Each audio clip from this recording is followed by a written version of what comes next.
Hello Year 9. Today's lesson is about ions. So you'll need your periodic table. So go back and get the best periodic table. I have double checked that I'm not muted because I recorded this lesson already. Completely muted. So I've got to start again. That's fine. So let's go straight into the PowerPoint. First thing I want you to do, properties of metals versus non-metals. If you're not sure, Google it, but try and get as many as you can. So pause it, have a go. Right, hopefully you had a go at that. Now, unfortunately, you've got to remember these. But most of them are quite straightforward. Now, just a few things. State, whenever we talk about the state, it's either solid, liquid, or gas. Whenever we talk about something being malleable, it's if it can be bent or hammered into shape. So metals are malleable, they're bendy. And a type of oxide is when you react something with oxygen.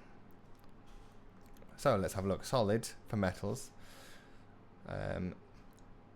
Half are solids, half are gases, and bromine is a liquid. So this is probably the most difficult one to remember. But everything else, if you look, shiny in appearance for metals, dull for non-metals.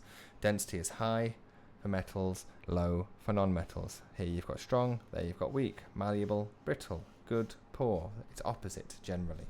Okay. The bottom one is what everyone always forgets. Metal oxides are alkaline. Non-metal oxides are acidic. So, let's have a look at what an ion is. Now, before we go any further, we need to understand that when we are talking about chemistry, we are talking about electrons. We're talking about how they move from one place to another or how they bond with something else. So it's always electrons we're talking about. So if you're talking about charges being gained or lost in chemistry, it's always going to be an electron. If you find yourself talking about protons or anything positive, you're talking about the wrong thing. You always have to talk about negative charges being lost or gained. So what is an ion? Well, an ion is an atom or group of atoms that have an electrical charge. So either they have become positive or negative, so that's gaining electrons or losing them. And here is some examples of how you write them. So, before, like at the start of the lesson, I'm going to tell you a simple rule, which you could remember. As we get towards the end of the lesson, I'm going to tell you how to figure that rule out. So I like to figure this stuff out because I have a bad memory, but some of you have got good memories and will just remember stuff like this anyway. So metals generally lose electrons. So a metal would then, if it has lost an electron, it would have more protons than electrons. Remember, protons being positive and electrons being negative.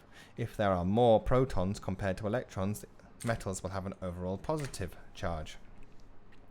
So metals generally form positive ions, so that means non-metals have to do the opposite, right? Non-metals gain electrons and form negative ions. So if you could write that somewhere, metals lose electrons, so form positive ions. Non-metals gain electrons, so form negative ions. Well, let's just say you are given the number of electrons that were lost for a specific element.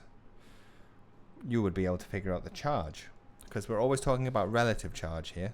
So let's see the first one. If you had magnesium, you lost 2 electrons, you would have a relative charge of +2. Now, I like to write this as a bracket, like that, because you will not always just be doing an element. You might have a charged compound as an ion. So SO4 overall has a charge of -1, I believe. So, it might be -2. It doesn't really matter. Anyway. So there, the reason why you do the brackets is because you're saying that whole compound has a negative charge. So pause this, do the next 3 rows, and then unpause when you're ready. Hopefully you got that. So here they are. Notice for the lithium, it's a 1+ charge, but we just write lithium plus. You can write 1+, you'll get the marks for it, but because we usually don't write 1s in science, just because it's easier. So let's continue. Having a periodic table handy for this next bit will be very helpful. And really, we've got to know why does this happen. It's all right being able to say it happens, but why? So why does beryllium, which is in group 2, lose 2 electrons to form beryllium 2+? And why does fluorine, which is in group 7, only gain 1 electron to form a negative fluoride ion? Well, the whole point is that all elements, when they react, would like to have a full outer shell. So if you look at fluorine here, fluorine has 7 outer shell electrons. Sometimes you might hear the term valence electrons. Okay, when we say valence electrons, we mean outer shell electrons. So fluorine has 7 valence electrons, or outer electrons, but it would like to be stable. For fluorine to be stable, this shell needs to be full. So how would you do that? Well, you'd gain 1 electron. So there it is. Gain 1 electron to now have a full 8 electrons in the outer shell. Now, fluorine has gained an electron to become a fluoride ion. If we're talking about the non-metals, we stick the IDE on the end. So this fluoride ion has the same electronic structure as neon now, okay? But it still has 9 protons. So if you were to look at the electronic structure, this has the same structure as neon, and this is stable. Now, notice that we have drawn the electrons in, we put brackets around, and we put a charge here. So this is your fluoride ion. Let's do a metal, and let's go back 2 slides. I would usually get you to choose, but I'm just going to do magnesium because it's just there. Magnesium has got an atomic number of 12, so let's do that. Pen.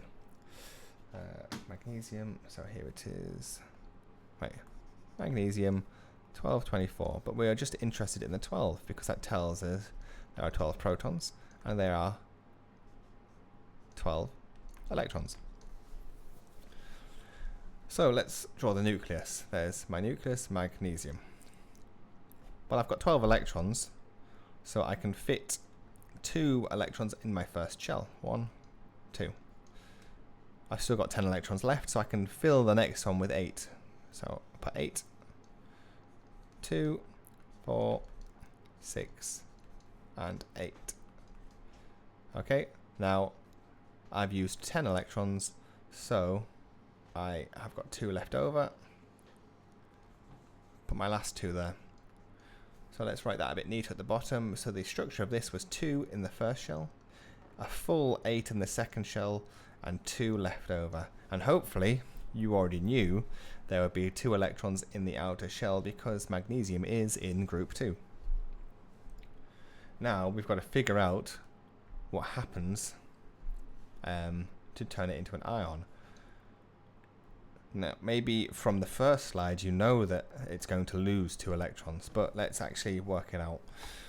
So in order to be stable, magnesium needs a full outer shell. There are 2 ways it can do that. It can either lose 2 electrons from its outer shell, okay, so completely getting rid of this shell here and then having a full 8 on that shell there, or it can gain 6. 6 more electrons on this outer shell would make it full. But which is easier? Well, actually, gaining 6 is way, way harder than losing 2, so it'll never do that. So, magnesium then has to lose those 2 outer electrons from its outer shell. Well, let's write the structure first. If these 2 outer electrons are gone, the structure for this is going to be 2, 8. So let's do magnesium. So the nucleus is still exactly the same, so it's still a magnesium. So we've got 1, 2 on the first shell, and then we've got 8 on the second. 1, 2, 3, 4, 5, 6, 7, 8. But what kind of charge does this have? So we're going to put brackets because we know this is an ion, so I'm going to put my brackets around anyway while I think about what the charge would be. I have lost 2 negative charges. If I've lost my negative charges, I become more positive. Now, either you can remember the rule, metals will always form positive ions. We've lost 2 electrons, so it is a 2 plus charge. Or, if you remember electrons are negative, you're losing a negative charge, you become more positive. Someone told me a way of remembering it. If you lose your negativity, you become a more positive person. So you could think of it like that if you want. So there is my magnesium ion. Now if I was going to write that, just magnesium 2 plus. When we write magnesium 2 plus, like that I've just written there, we are essentially telling them this, right? So when we write this, it's kind of, we're saying that, but the examiner's going to ask you to prove that you understand what this is. So now we've got a worksheet I'd like you to do. I'm going to discard that. I'm going to get the worksheet up. No, there it is. Right. I'm going to scroll down to the answer to explain this because I think it's quicker. Here you've got a magnesium atom, sorry, potassium atom and a my words are failing me.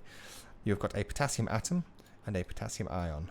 Okay, you've got the column symbol, charge, electronic structure, which I need you to try and draw with a piece of pen and paper or pencil and paper because it's going to take you ages to draw on the computer. So please just get a bit of scrap paper out and draw them. You need to practice doing that, okay?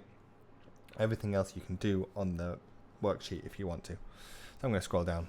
So if you look here, the potassium atom versus the potassium ion.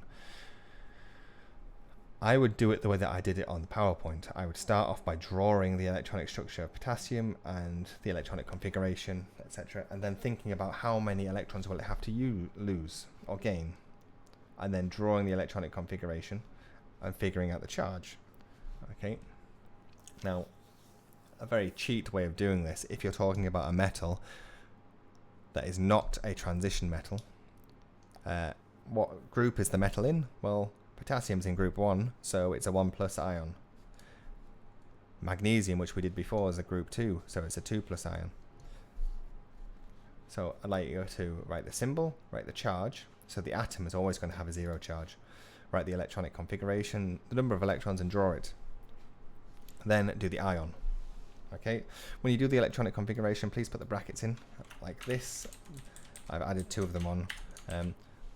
That's the way that you should write them. So I'm going to do that for the next ones. Okay, if you get stuck, you scroll down, the answers are here.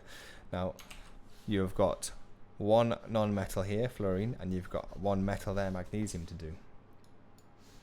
Then I've got 1 more thing to tell you and 1 tiny little task to do, and you're done. Now, the extension, we're leaving that out because in the classroom we would do the extension, like give you a little bit of thinking time, but we actually are just going to go on and I'm going to teach you it now. Now, just imagine you've got potassium bromide. You've got a potassium atom, which is neutral. You've got a bromine atom, which is neutral. Overall, both atoms are neutral. The whole system is neutral. They then react. Potassium will give 1 electron to bromine. So potassium ends up positive, bromine ends up negative.